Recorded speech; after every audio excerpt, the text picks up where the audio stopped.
Subscribe कीजिए हमारे channel और दबाइए बेल का आइकन ताकि आपको रेगुलर नोटिफिकेशन अपडेट्स मिल सके। इन्नल इंसान खुलिक़ हलूआ इज़ा मस्सहु अश्शर्रु जज़ूआ व इज़ा मस्सहुल खैरु मनूआ इल्लल मुसल्लीन الذين هم على صلاتهم دائمون.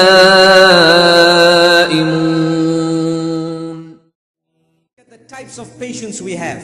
There are three major types of sabr that we as Muslimin are taught. The first is the endurance required in order to fulfill the commands of Allah subhanahu wa ta'ala. The second is the restraint required in order to abstain from the prohibitions of Allah subhanahu wa ta'ala.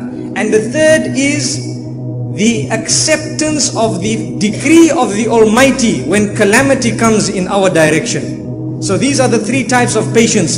A lot of people think that only the third one is known as sabr.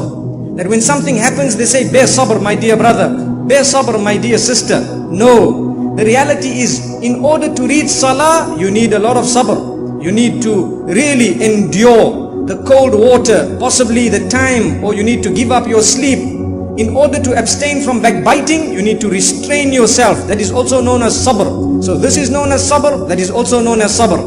And in order to accept the decree of Allah Almighty, that is also known as sabr, when you can be happy with whatever Allah has decreed. Islam is the only religion that makes it necessary as a condition of belief. If you would like to be a Muslim, that you need to declare that I bear witness and I believe firmly that good and bad fate is from the Almighty.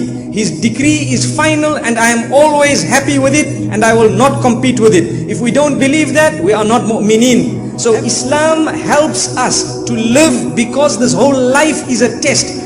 Allah subhanahu wa ta'ala promises us that He will test us, and already in advance we have declared that we will never compete with the decree of the Almighty. We believe that He is in command. We will play our role and the rest we will leave in the hands of the Almighty. May Allah subhanahu wa ta'ala never make us from those who question His decree and who question His power and His independence and the fact that He is in supreme control.